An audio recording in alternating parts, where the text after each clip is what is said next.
Assalamu alaikum warahmatullah. This is part two of a two-part episode where we're discussing education and going a little bit more in detail towards women's education, because there was recently a debate on this about should women get educated, should women go to uni, and all this kind of thing.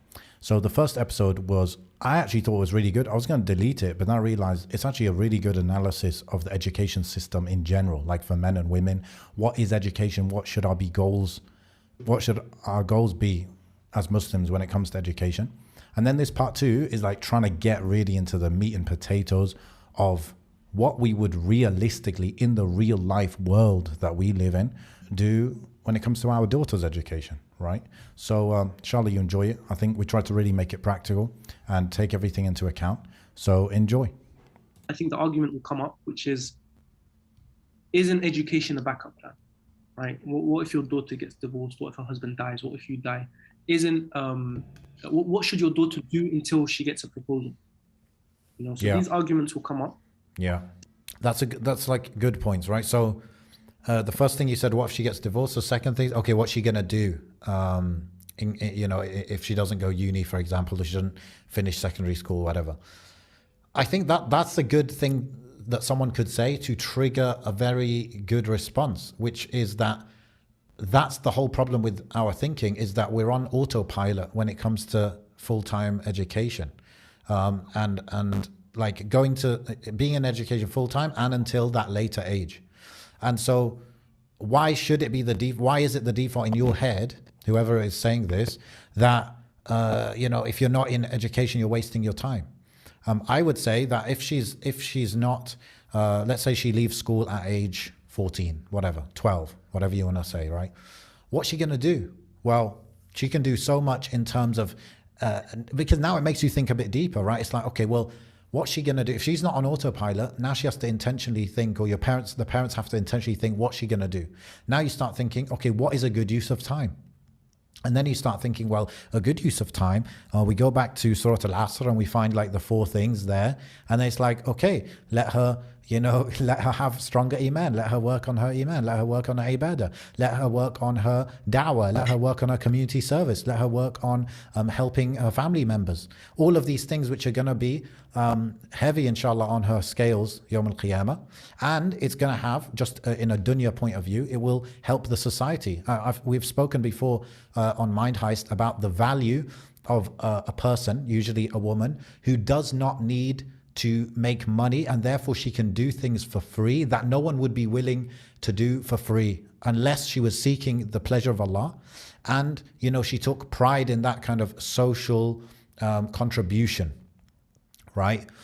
Whether it's you think about the kind of these groups that you have, whether like scouts. Scouts often is run by volunteers, right? Or sports clubs, or this and that, whatever it is. You can help people if you have that free time. You don't have to make a living. There's so much you can do. And I've listed some future ideas. What you've said here is that just because someone is in full-time education doesn't mean they're sitting in front of the TV or sitting on their phone. They could still be doing useful, productive things. Okay, great. Yeah, which is shocking. What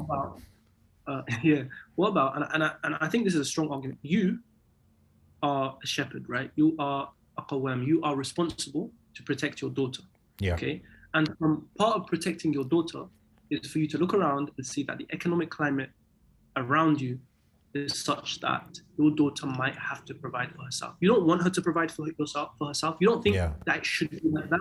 Yeah. You hate capitalism, individualism, and secularism, and liberalism, and feminism, and all the rest of the isms, right? But the reality is, number one, all men are able to provide for a family with a single income, right?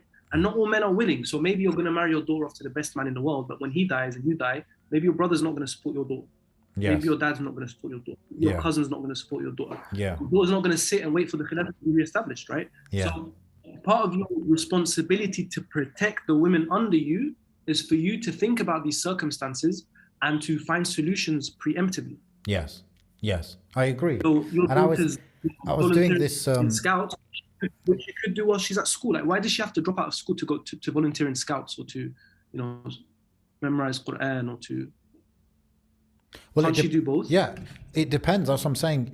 When you are no longer on autopilot, you have now the opportunity to sit down and think, what is a valuable thing to do, you know, for the community, for the sake of Allah, for my akhirah. And that might include full-time school. It might include part-time school. It might include, you know, helping with scouts. The point is that you get to make a decision which is not based on autopilot. It's not based on having a good answer when people ask you, what are you up to these days? It's based on what will be good for my akhirah and for the society, etc. That's the main thing that I would say, Yani, you know? Yeah.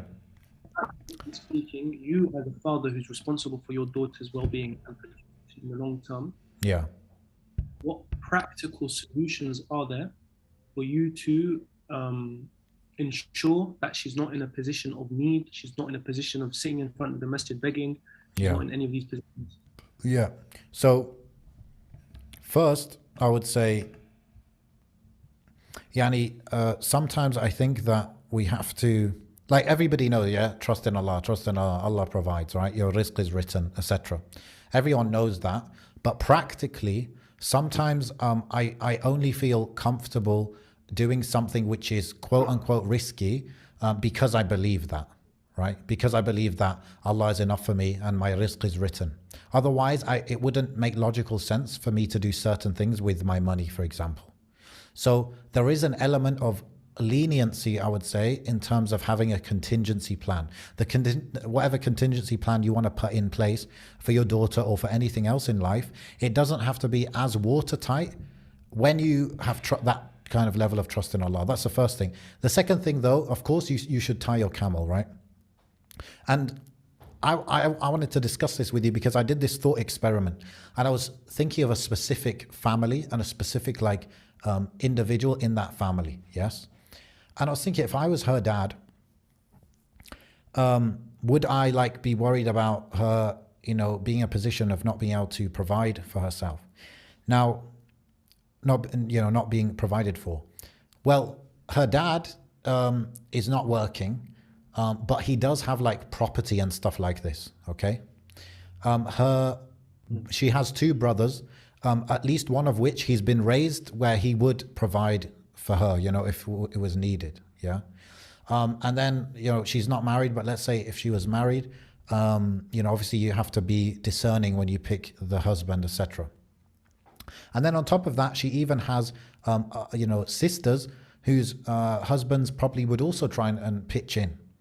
So for somebody in that circumstance, I don't know if I would be that worried, especially, imagine you've got multiple properties and you're the father of this girl.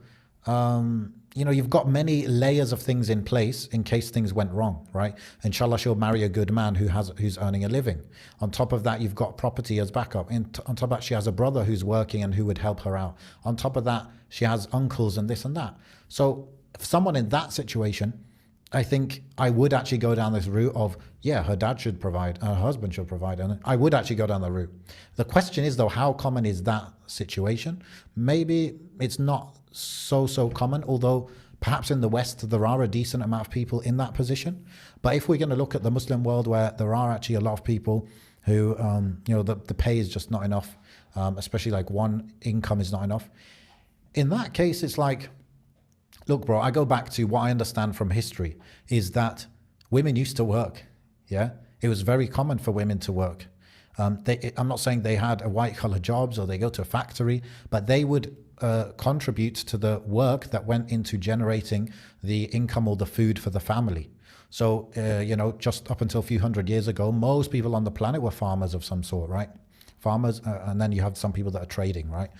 Now, you think the women were sitting at home, taking care of the kids, not involved in the farm? They're very involved in the farm. Sometimes they're doing back-breaking work, or maybe most of the time they're doing back-breaking work.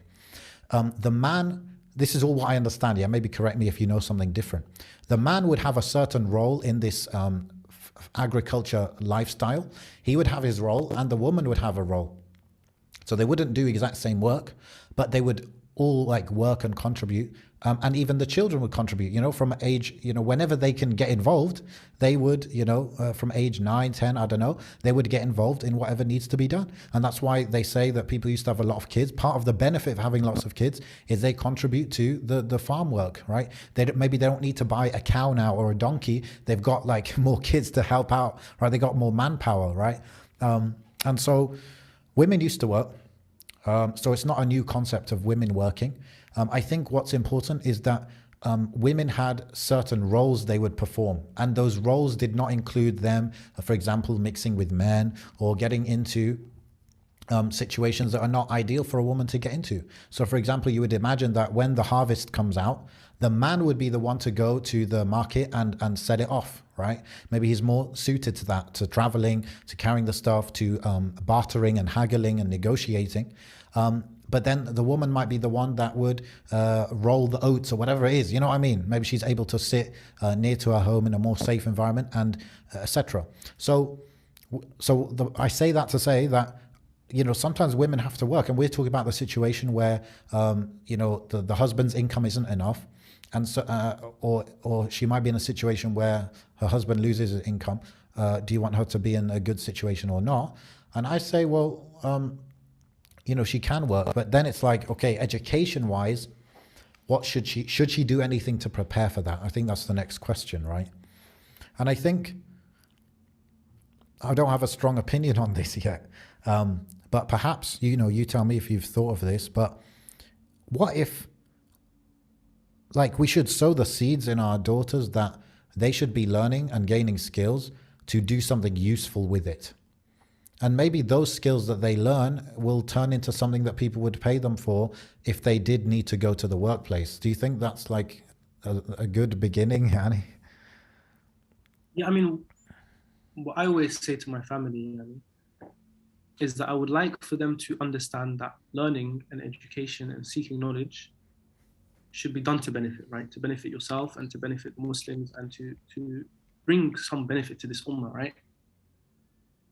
As for preparing for employment or preparing for the circumstances that might arise, in my mind, when I think what is the best way? What is the best way to ensure that my daughters are in a position of strength, and so that they don't need to go out and beg or work like a job in a supermarket where she's serving men, or she's dealing with men day and night, or she doesn't have to go and clean houses or whatever else. The first thing that comes to my mind isn't that they get a degree. The first thing that comes to my mind is they learn skills like internet marketing, e-commerce, affiliate marketing. What does that come under?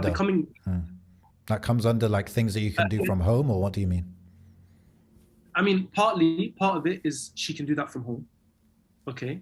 But partly she's not dependent on another person employing her to make money, right? She can set up a business, she can do that freelance, and she could be an employee. So in my mind, someone who knows how to code and knows how to build websites and knows how to design and knows how to video edit and knows affiliate marketing and knows e-commerce and knows, you know, all of this stuff. And on top of that, she's memorized the Quran and she knows Arabic and she knows English and right? I would imagine she's much more capable of providing an income for herself without having to compromise than someone who just got a degree. I mean, so many people have degrees today. Like, well, what does it even mean to have a degree? Yeah, that's true. And that's something I wanted to say is that, you know, I was saying like women would work in the past. The difference is though that now women have the luxury maybe of doing nicer, more comfortable jobs, right? Not going out to the field while you're carrying the babies, you know, hanging off you and you're trying to pick things. No, you can do it like at home at a computer, which is more, you know, of a comfortable kind of luxurious way of making a living if you have to. Yeah, and I always say like alongside my daughter's education, whatever that education looks like, and alongside the most important thing, which is their tarbiyah and their learning of the deen and the farda knowledge, I do want to equip them with skills such as, you know, have them set up their own business, for example, and show them that it can be done. It can be done from home. It can be done part-time. It can be done on your terms without compromising. And other skills, yani, if she's going to be a mother, she needs to know how to raise children, right? So she has to be helping out with her younger daughters, with her younger sisters. She has to be helping out with her nieces and nephews. She has to, you know what I mean, right? She should be able to cook. She should be able to clean. As typical and cliche as that stuff might seem, it's ironic that brothers will go and they'll get married to a sister who has a degree or a master's degree. She doesn't even know how to cook, right? She doesn't even know, and as one sister was saying, I don't know how to serve myself, and you want me to serve you? What kind of nonsense. And I don't even blame her. I blame her parents because they didn't prepare her for the responsibility that they should have known is going to be inevitable, real life, So for me, I say, I say my family is, I want my daughters to know that if they do want to go to university in a halal environment and without compromising and without misaligning their priorities, they have a passion for something, or they have a skill, or they have an area they can serve the ummah with, then it should be done from a place of, I want to go and learn X to benefit the Muslims from this thing I'm going to learn. Right? Yeah. Not because everybody else is doing it, and not because it's a contingency plan or a backup plan or whatever else. It's an intentional thing that you've done. Yeah. And in the process, you haven't compromised. And it's possible, Yeah. It seems like from a lot of the comments and even some of the stuff Daniel was saying, it's like the two are mutually exclusive. Like my wife, alhamdulillah, she got married and she still had 2 years of uni, and she still had okay. 5 of her sisters got married whilst they were at university, and all of them graduated from university. All of them are traditional. They're housewives. They served their husbands. They had children. So it's not impossible, right? It's not impossible if the person's priorities are aligned. And I think maybe, I don't know, you tell me, like in the Arab world, I feel like there might be a bit more flexibility for women when it comes to that. Just in terms of like going to uni and like getting pregnant, for example, or these kind of things. Is that true? Yeah, I mean, subhanAllah, I didn't want to bring up this discussion, how different it is in the Muslim world and in the Arab world to the West, because sometimes we make these assumptions. Yeah, alhamdulillah, we both lived in the West, we both lived in multiple Muslim countries. And so it's different. So for example, I remember once I was in Saudi, I was teaching at a university, and I was telling them about, university is expensive and it's not a good return on investment and so on and so forth. And then one Saudi kid, he goes, you know what, mister, they always say mister, yeah? You know what, mister, you guys always come from the West and say this stuff and you don't even understand our culture. And I was like, what do you mean? He goes, I'm getting a free degree. Not only that, I'm getting paid to go to university. Not only that, I'm getting a salary that is similar, if not more, than any salary I would get as an unskilled worker. And you're talking to me about university is expensive and it's not a good investment, and student loans and fitna. We're fully segregated.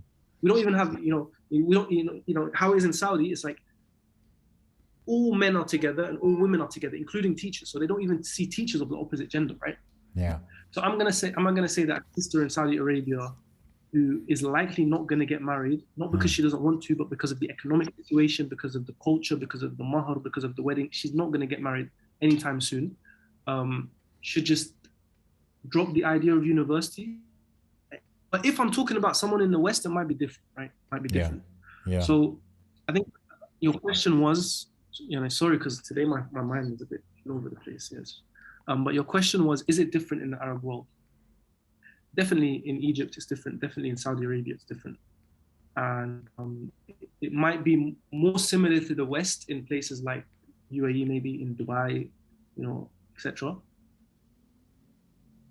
But I can think of a lot of examples. Like I said, my sister and all of her, my wife and all of her sisters got married whilst they were at university. And they did well at university and they did well as wives, alhamdulillah. And I see a lot of those examples around me in society. One thing I remember is there was a girl in uni who got married in uni, and she got pregnant in the final year of uni. And she was like, I think she was going to give birth around the last year, the last exams of the last year of the degree. And because she was like going to give birth any moment, she kind of didn't do those exams. And I think she never ended up taking them. And then she just didn't get the degree, So these things happen as well, I think, right? I don't know if that's like a big problem. I don't know why she was in uni, why she chose to go uni, whatever. But, I think pregnancy is a big deal, basically. And I think that the feminists or just the general global culture, it ignores the fact that pregnancy is a huge deal for a woman. How much it changes their life when they're pregnant, and then when they have children. That will change everything about how they, you know, are able or they want to study or work or this or that. I think that kind of gets brushed under the rug, especially in the West. But it's a very big deal. And I think that's partially why we find things like the men's names are always down under these and this and this scholar and this, men achieve this, men are this CEO. Men, it's because they don't have kids. It makes your life very, very different, I think. Yeah. But, you know, you're saying that you would like your daughters to learn things and get an education and get skills based on this to benefit the Muslims, right? So you're saying that you would not like give them this notion at all of, you know, you should learn this just in case. Like, how would you encourage them, for example, to learn digital marketing? You know, you're not going to tell them this is just in case kind of thing. Like, how would you kind of word it or encourage it? No, because it's not only just in case, right? Because there's nothing wrong with her as long as she's not compromising her main obligations and her fard ain obligations, for her to have an income, right? Yeah. As long as she understands that it's your husband's responsibility to provide. This income is not so you guys can split the bills, right? This income is something that you can use, just like this knowledge that you're getting for the sake of Allah subhanahu wa ta'ala and to benefit the deen. Could be to sponsor orphans, it could be to help family members, it could be to, you know, whatever you want to do with it. I don't see any issue whatsoever personally in training my daughters to be able to make money as long as they're not compromising anything in the process, and as long as they're not, that their responsibilities and their rights are not being compromised. Their husband is still going to provide for them, and they're still going to be mothers and wives, right? Yeah, yeah. So I'm not going to tell them, listen, you need to learn this just in case. I'm going to tell them, listen, make money, you know, value money. SubhanAllah, I even believe, right, that if she's experienced how much effort goes into making money, and she recognizes what £1 is, what £100 is, what £1,000 is, you know, at the end of the month you made £400 online. When your husband comes and gives you money or buys you a gift, or, you know, when you go to the grocery store and something is £150 and your husband's like, that's too expensive, you can actually understand where he's coming from. Yeah, because you haven't known what went into him making that money, right? Yes. As opposed to just like, you have no concept of money. You live in this bubble. You've never worked. You've never done business. You've never mixed with the outside world. And you tell your husband, I want it, and he says it's too expensive. It's like, she might not even understand. And I feel like that's like an alien concept. Maybe, Yani. It's an alien concept to someone whose wife might be born and raised in the West. Because in the West, you know, Muslim or not, you know, women very much understand all that stuff. They get money, whether it's from their parents, from the government, student grants, this and that, and they're going out a lot and they're spending out money a lot. And I just feel like maybe this is an Arab thing. Like, Arab dads like to spoil their daughters a lot, right? They'll buy anything for their daughters. They don't like their daughters to like think about money, kind of thing, I think, a lot of the time, right? But the end result of that is that sometimes, they don't understand the value of it, you know, or the cost of certain things, etc. And I just find that quite interesting because, you know, most of the listeners are in the West. And so they might be kind of scratching their head right now thinking, whoa, like, does that really exist? Yeah, I mean, imagine if you actually understood the value of money. Maybe this is not a good example. Yeah, maybe this is not a good example. But I was going to say, if you understood the value of money, and you've done money before, and you've spent money before, and you've worked before, and then your husband says like a couple of £1,000 on a wedding dress seems like a waste of money. You might actually understand where he's coming from. But if all you know is like, I just want to look nice on my wedding day, and I don't even really appreciate money or understand how it works, you might be like, why is he being stingy? You know what I mean? I don't know, maybe that's not a good example, because you've got working women who still like splash out on their wedding. Yeah, that would be a great example. Okay, Akhi, so back from Salah break, you know, you said you would tell your daughter, go and make money, right? Yeah. Like, why would you say that? Because my perspective is, like, I would tell my son to make money because it's like, you got to learn to make money. You got to pay for my bills, boy, you know, but you've also got to learn the skill of making money because you got to provide, right? But my daughter, I mean, I don't know if she wants to make money, if there's something she wants to do and she wants to make money for a specific reason, that's one thing. But would I actively encourage her to go and make money? I don't know. I don't think I would. I think there's two things that come to mind. Yeah. The first is we don't want to throw the, what do they say? Throw the baby out with the bathwater, right? Yeah. Which is because most people, most women who get jobs, that becomes their purpose, that becomes their goal. They become very career orientated. Yeah. And so in response to that, we think that a woman making money in and of itself is something negative. Probably deep down, I do think that. Yeah, and a woman having her own wealth or having a source of income other than her husband's or whatever, right, is something negative. And I can't think of anything, and I don't know of anything to support that, right? In fact, we see, for example, when the Prophet ﷺ, before he passed away, and he was telling the mothers of the believers, the first of you that is going to be with me after I die is the one with the biggest hand. And they took it literally because there was no reason for them to think otherwise. So they would raise their hands and see who had the biggest hand. And after the Prophet ﷺ passed away, the one who passed away first was Sayyidah Zainab bint Jahsh, right? And obviously, she was not the one with the longest hand. So only then, when there was a reason, they understood it metaphorically, and they understood kunna yadan is something that Arabs used to mean the most, the one who gave the most sadaqah. And obviously, giving sadaqah is something positive in the religion. And I think it was Sayyidah Aisha that said this, and the ulama say the reason that Sayyidah Zainab was the most in sadaqah is because she had a source of income.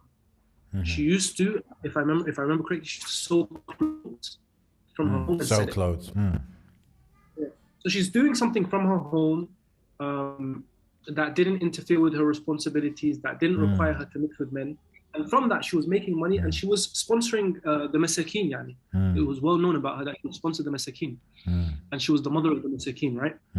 So for me personally, I see, for example, again, Sayyidah Khadija radiallahu anha, cliche example, but what elevated her to the status that she was in was her support for the Prophet ﷺ. And one of the ways she supported him was, or supported his da'wah, was financially.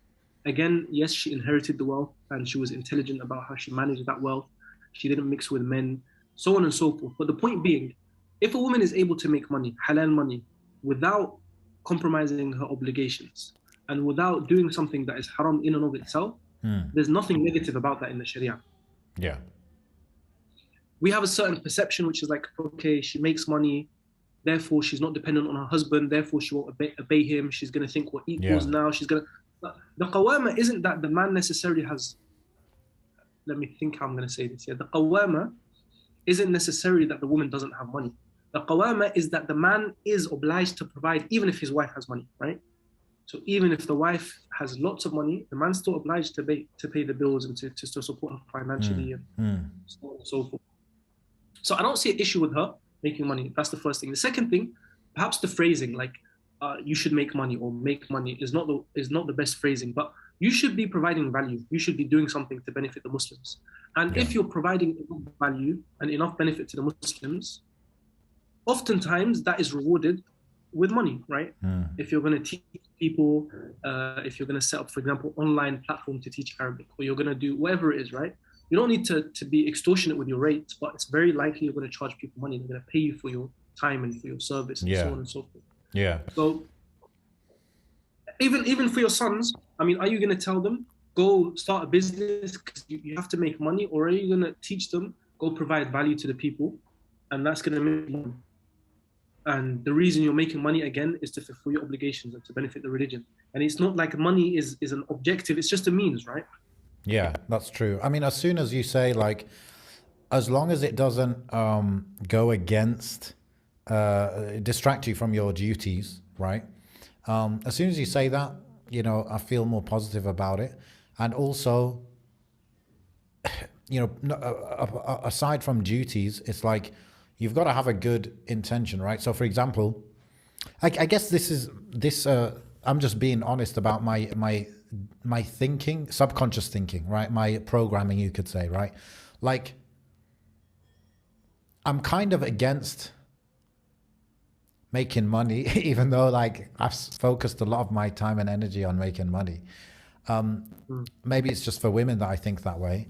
And maybe I think it that way because maybe I associate women making money with neglecting their duties. And I don't even know why I have that association, because I haven't experienced that in my personal life at all or anything. That might be one reason. The other reason could be that, yeah, it's like, okay, apart from your duties, your minimum duties, now it's like you want to benefit.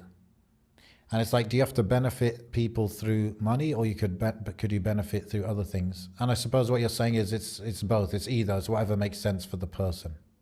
And in light of the current economic environment, right? Because we always look back in history and romanticize history, and in light of how things are today, if you want to have an impact, money is very important, right? And money is a very important factor in benefiting the Muslims. Yeah. So it's easy to say, like, let's benefit the Muslims and just forget about money.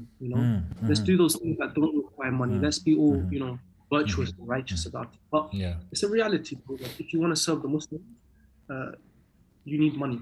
Let's put it like that. Yeah. And also, I think in order to benefit the world, the ummah, you need a higher level of knowledge. I think these days things are more sophisticated, right? It's like maybe back in the day, if you were to carry something from one place to another, right? We need, the more people, the better, right? We need to carry one thing to another place, and that would benefit, like sacks of rice to give to the poor or something, right? That would be like very beneficial, because like the more people we can get to do that, the better. But now it's like, okay, if you can give £10 and you give 100 and you give 500, we could buy a truck that can do the work of 500 people, right? And likewise, it's like, okay, in order to build, I don't know, the top like missile systems for the Muslim army, like we need like engineers for that, right? We don't need like your manpower or your whatever, right? So the level required, not required, but if you want to have the higher impact, like it's a very much a knowledge world right now, isn't it? I want to ask you something controversial, perhaps. What do you think that's true, right? That, like, I don't know if I agree with this, but the fact that a woman in a marriage, right, if she's assuming she's relying on her husband for money, and also she can't initiate divorce, do you think that's like, is that situation that a woman finds herself in, is that, do you think, like by design, if you like, to create a certain dynamic that in the bigger picture benefits marriages and the relationship? I can't say if it's by design, because I'll be speaking like on behalf of Allah subhanahu wa ta'ala. Yeah. But what we could say is that need and dependency does strengthen authority, right? Yeah. It's not just in a marriage. It's like if you're dependent upon your government, that's going to strengthen its authority over you, right? But if you're independent of the government, you can kind of break free from the shackles, right? Or you can be whatever, right? So what we could say is that dependency and need does strengthen authority. It does make the man more of an authority. Mm-hmm. But I don't know if we can say that's something that Allah subhanahu wa ta'ala willed by design, Yeah, because I don't even know if we can say that it's necessarily a good thing for a woman to be obedient to her husband out of a place of need, not out of a place of choice. Exactly. I don't know if we can say that, because like authority and obedience is regardless of money, right? Like the husband is providing, his wife could earn more than him, less than him, whatever. She still has to obey, and he still has the authority over her, right? So in theory, I suppose this is in theory, because psychologically it might be different, but in theory she's still like the dynamic is the same, the authority is still the same, but perhaps psychologically the fact that, like, it comes down to this: the fact that the woman knows if she was to leave her husband, the fact that she knows she doesn't have money, what does that do to the marriage? Like, does it do something positive, negative, or neutral? I mean, would you rather have a wife that is willingly loyal to you and wants to be with you, or a wife that is loyal and obedient because her circumstances have forced her into that position? And perhaps if her circumstances were to change, or she could get what she wants from you without actually being loyal. So in your absence, she could do something that you don't know about, because she's only really obeying you because she needs your money or whatever. I mean, which kind of wife would you rather have? Yeah, of course. But I mean, depends on the man, depends on which man you ask, because yeah, I think men are different in that regard. Like some just want the base minimum. They want to avoid but some want to avoid hardship and some want to aim for what's better. So it depends. But anyway, going back to the point. So you said that the best thing for your daughter would be like to be able to make some money if she needed to by means of her own business that she's more in control of. She's not relying on a manager or an employer, and she's not maybe being put in an awkward situation where she has to go to a certain place to make money or whatever. What about a level above that though, where you save up money, mashallah, you buy a property, and you put that property in your daughter's name? So like worst case scenario, she's got somewhere to live, etc. Is that something you would aspire to do? Do you think that's better, like a level above what you said before? That's definitely something I aspire to do. But they're not mutually exclusive. So you take as many means as possible to ensure that your children are in a position where they don't have to compromise their iman, right? So I understand that if my son or my daughter goes through poverty, that's a test for their deen as well, right? It's not just about providing for them in the dunya sense, and I don't want them to go to hardship. It's a fitna for their deen, right? So if I can afford to buy them property for them to live in, if I can afford for them to to buy them property for them to rent, I'll do that, inshallah, within that. And if I can't, there's still other means. And even if I can, there's no harm in utilizing those other means, because nothing is guaranteed, right? Nothing is guaranteed. So do you think you should put that much emphasis on, having these contingency plans in place, like for your daughters? It shouldn't be your main priority. Your main priority. But you're saying like the more kind of contingency plans in place, the better kind of thing. If it's within your ability, why not? If you're able, Allah subhanahu wa ta'ala gave you the mental capacity to think of these things and to plan, and you plan for all areas of your life, and you do these strategic planning courses and so on and so forth. You plan for your business, and you plan for your, how you're going to spend your time and all of this stuff. Why not plan for your children's future as well? Yeah. If you have that ability, I think you should do it. Why not? Yeah. I think the way I think about with regards to the property thing, I think I can definitely see myself like putting property under my daughter's, inshallah, if I have daughters' name, but not my son's. I just feel like I don't want them to have any sense of, not any, but I don't want them to have that big sense of security. I want them to feel that hunger and that like I don't have much to lean on. Obviously they will, inshallah, have something to lean on, but I don't want them to know they have it. You know what I mean? Yeah, I read I can't remember who it was, but I was on this mailing list of one of these business guys, right? And he said that growing up, his father always told them that they wouldn't inherit him. So that he wrote his inheritance, his will, such that all the money would be given to charity. Okay. Because he didn't want some little kids who didn't, earn the money, work hard for it, to go spend his money on hard-earned money on, their desires. So he'd rather it went to charity. And their whole life, they thought that they were not going to inherit anything. And he goes, that was really good for me, because I had this thing like, if I have to make things work for myself, right? I have to make money, I have to build myself from scratch. And then he goes, when my father was really, really ill and he was about to die, he brought us in and told us, listen, everything I have is yours. And he goes, we were so upset because he goes, I can't remember how he said it, but it was like, we didn't want his money. Like, he meant more to us than his money. And we were upset because he was going to die. Like, the fact that he was telling us this was his way of saying, like, I believe I'm going to die soon. I'm telling you this. So he goes, we were so upset, but not, we weren't happy, basically. We weren't happy that we were going to inherit all of this money. We were upset. So it was interesting. I don't know if it's something I would do personally, but it was interesting. Yeah. So what are the other areas or aspects of this kind of argument that we haven't covered, Yani?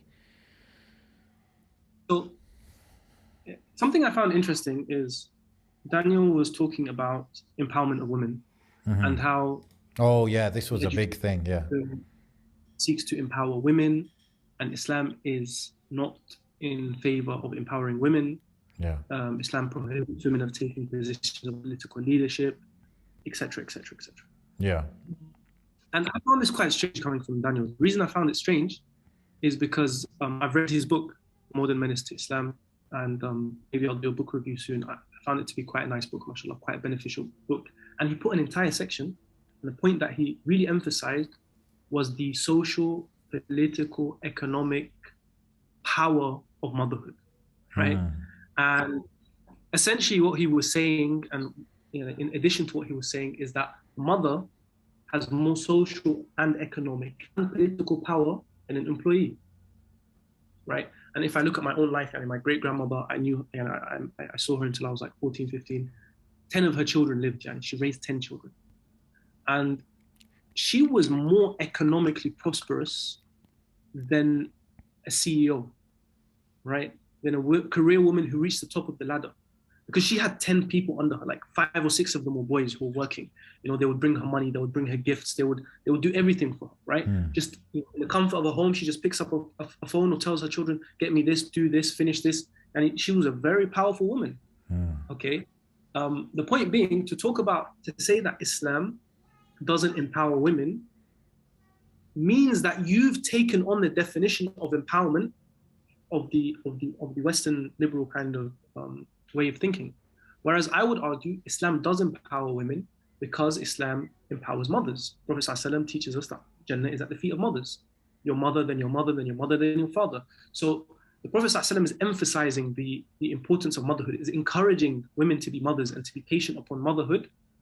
And motherhood, being a mother, is of more social, political, and economic authority, gives you more social, political, economic authority than being an employee. So I'm not sure why he ran with that kind of way of thinking, that empowerment means to be in political leadership, for example. Empowerment means to be a CEO at a job. He was saying they only basically saying in Islam, women shouldn't seek empowerment, and empowerment is only done for, like, empowerment through education is done for political or political, economic, or financial gain, right? And but basically, like, that shouldn't be sought out by Muslim women. But I don't know, maybe if you want to go into the weeds of it, he's saying that you shouldn't seek empowerment. You should only have the empowerment that is intrinsically given to you, like by what you're saying, like when you become a mother, you become powerful. I don't know really, but I do find that a bit strange, but I don't know. I think we need to get him to explain what he meant exactly by that more. But what you're saying is interesting about the mother, because it's also, the mother is one of the parents, and the parents have a lot of authority, and their children must obey them, right? Like, that's a high level, like you're saying. And also, all of this, everything we're talking about, it depends on the culture, okay? So, for example, your great-grandmother, she would not have enjoyed that status if the culture doesn't give her that status, right? So, for example, in Muslim culture, if someone has a child, everyone's happy for them. In Western culture, depending, of course, on the family and the person, but many people, I feel, when you have a child, especially at a young age, they start saying, oh, are you sure? Oh, is that even a responsible thing to do? Oh, do you have the money for it, right? And so which culture is going to encourage people to have kids? It's going to be the Muslim one, right? Just by the status you gain from having kids, right? In Muslim culture, it's like you're married. What's the first question people ask you? Once you're married, it's like 1 month later, someone's going to come to you and be like, oh, where's your twins? Where's your kids? Because when you have kids, your status goes up, right? And so, like, it depends on the culture, basically. Also, part of the culture that she was in is that her sons will give her gifts. Her sons will be in touch with her. Her sons will give her money. Even if she doesn't ask for the money, they'll give her the money, right? Her daughters will help her and honor her. And so all of this must be built into a culture. And how do you build a culture? Well, it's through parenting and through the type of education they receive, I suppose, the new generation receives. And so all of this that we're talking about, that's, I guess, practically what we try and like instill in our children, like this kind of thing of being good to your parents. And also, like, if you're, if you have a son, it's like you would instill in him that, yeah, if your sister needs it, you're going to back her up, you're going to, support her, etc. So, the background of all this is the culture and what is praised and what gives status in the culture and what takes away from status, right? We can design and architect a new culture just based on what we teach our kids. One thing I found weird about what he said was, this is exactly what he said.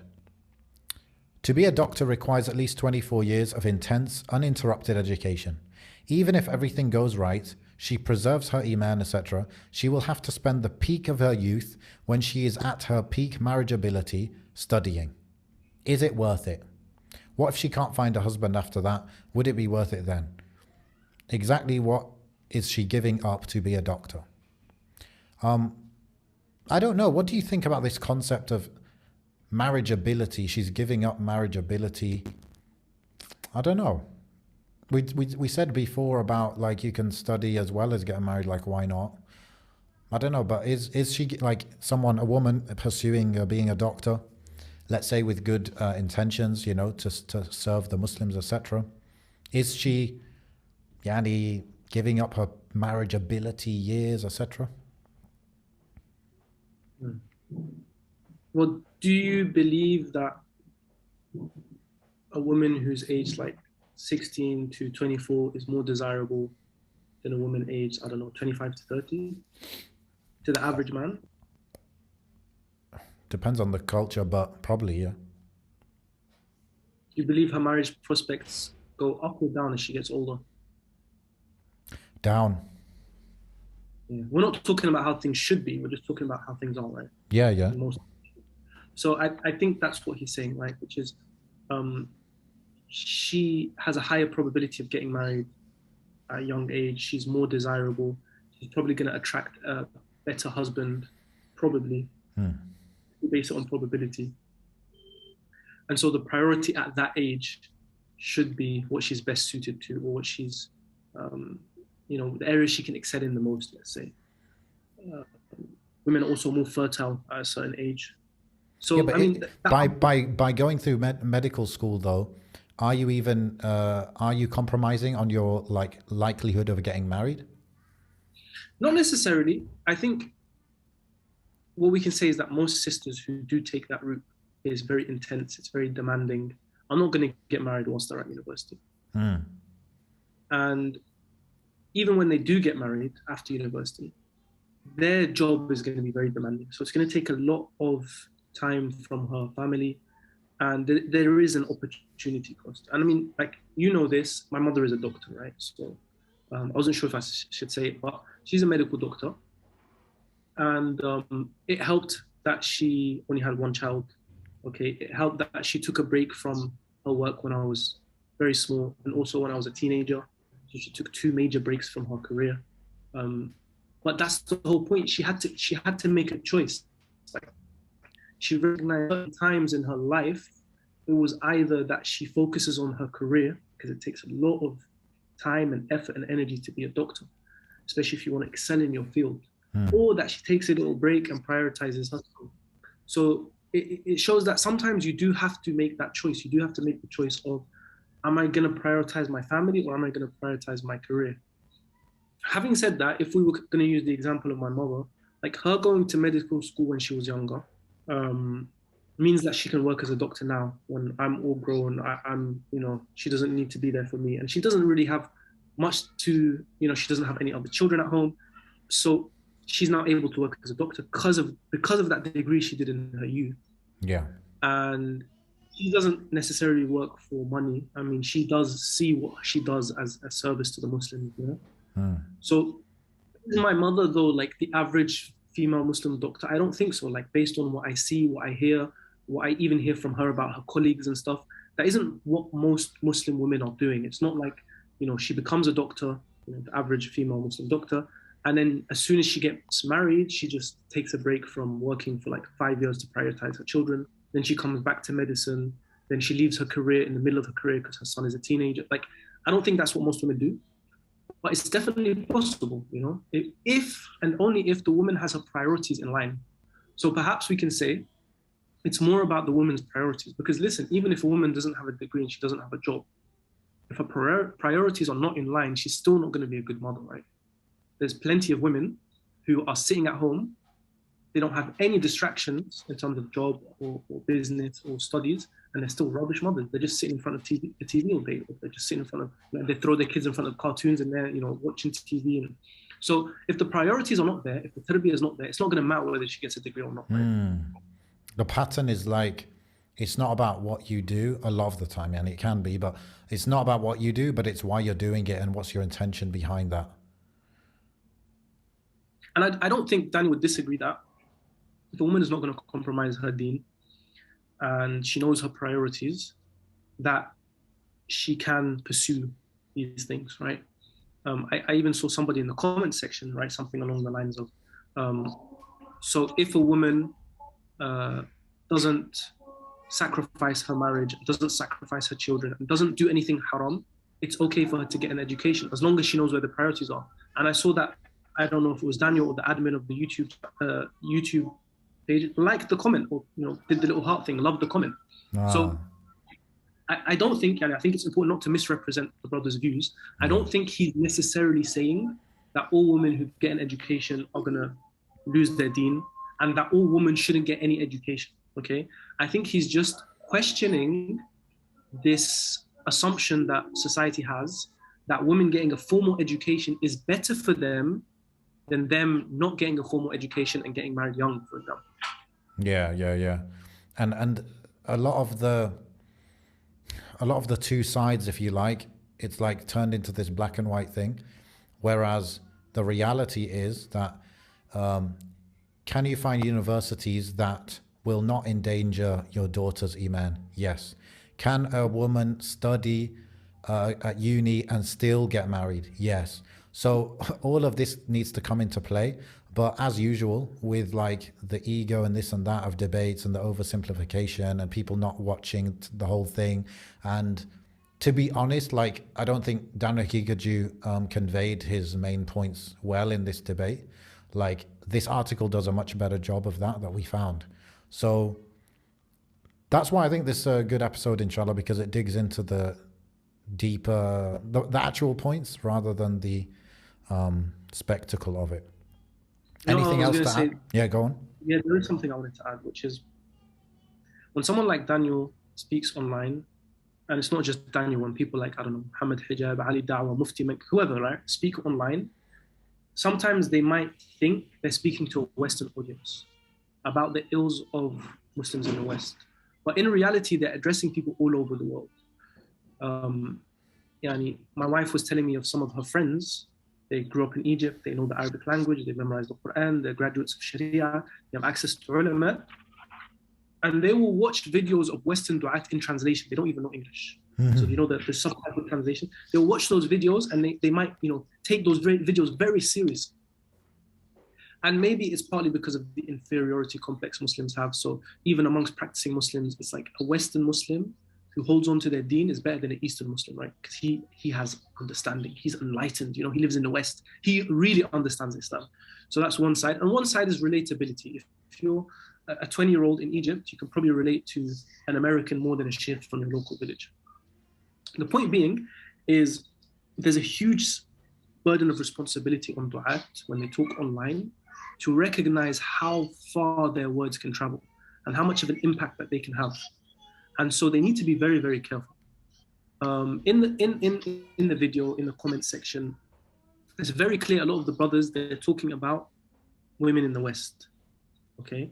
And they're assuming that Muslim women are experiencing the same thing. And it's true, many Muslim women in the Muslim world are experiencing the same thing, but many Muslim women aren't, right? I mean, I know for a fact here in Egypt, I know in Saudi Arabia when I was there, yes, many women are being westernized, many men are being westernized, but also we have the option for those who want it of fully segregated universities, fully segregated schools, okay? Being able to go to university debt-free. being able to go to university whilst being married, being able, like, these things exist and they happen all the time. They happen all the time around us. We're not talking about something hypothetical here. We're talking about something I see all around me, which is women getting degrees whilst they're married in segregated universities without compromising their jilbab and their khimar, without compromising their responsibilities. So maybe people in the West don't realize that this exists because they live in the West. But since they're addressing the entire world, and all of the Muslims all over the world are listening to these people for guidance, they should keep these things in mind, and they should consider these things. Yeah, that's kind of scary actually to think about. A woman in Egypt or a woman in Saudi Arabia who has access to free education, segregated education, and she's not compromising on her deen. She hears like a Western there, you talk about women go to university, they become atheists, pretty much, yeah? And not all of them, but many of them. This is the argument, the line of thinking. And then that influences her to think, why should I even go to university, right? When in America, or the UK, worst come scenario, that lady, if no one provides for her, she's going to get benefits from the government, right? Whereas that sister in the Muslim country, maybe she'll be in a situation, if nobody provides for her, where she has to go out and work in a shop or clean homes, right? So the context is very different. Yeah, and I think what underlines all of this is that some people are on autopilot in different ways. Like people are on autopilot in terms of, yeah, of course I go to uni, right? And some people on autopilot in terms of, Daniel Haqiqatjou said this, therefore I'm going to do that, right? But we don't want either type of autopilot. Ideally, we would all like be making active decisions, what we think is best, based on, we're going to be asked about it, Yawm al-Qiyamah, based on us being the shepherd, right? And based on our context, because we understand our context very well. So we should be able to, read a book about the education system. We should be able to watch a debate. We should be able to have these inputs, but the process has to happen in our brain, right? We shouldn't outsource the thinking to other people because we're answerable, right? They're not answerable for what we did to our kids or with our kids. So yeah, Jazakallah khair, bro. Let's wrap it up there. Let's wrap it up. What do you want to wrap it up with? I want to say, if you want to debate us, then we're here. We're ready. Time, any place. This is one of those topics that we would definitely want to hear your opinions. So go to mindheistpodcast.com to contact us anonymously or just via email. It's very, very welcome. There's also a Telegram channel now as well if you want to jump in there. And or just drop it in the YouTube comments or whatever. That's very welcome. And yeah, Muhammad, you have a YouTube channel, right? You're putting some videos out now. Who's it for, and what would they benefit from checking out your videos? The channel is Faith, Fitness, Fatherhood. So if you just type in Faith, Fitness, Fatherhood in YouTube, you'll find it. And as the name suggests, it's primarily aimed at ambitious Muslim men, fathers or fathers-to-be. However, I know that anybody can benefit, inshallah. And the main focus is holistic health. And holistic health is health as we know it, the physical health and fitness element, but also it includes the spiritual and the mental. So as the name suggests, it includes faith, and it's a faith-based approach. I don't want to give too much away, so you can, if you're interested, check out the YouTube channel and reach out to us if you have any questions, inshallah. Inshallah, put a link for that as well, inshallah. Okay, subhanakallahumma wa bihamdik, ashhadu an la ilaha illa anta, astaghfiruka wa atubu ilayk. Jazakallah khair. Assalamu alaikum wa rahmatullah. Wa alaikum assalam wa barakatuh.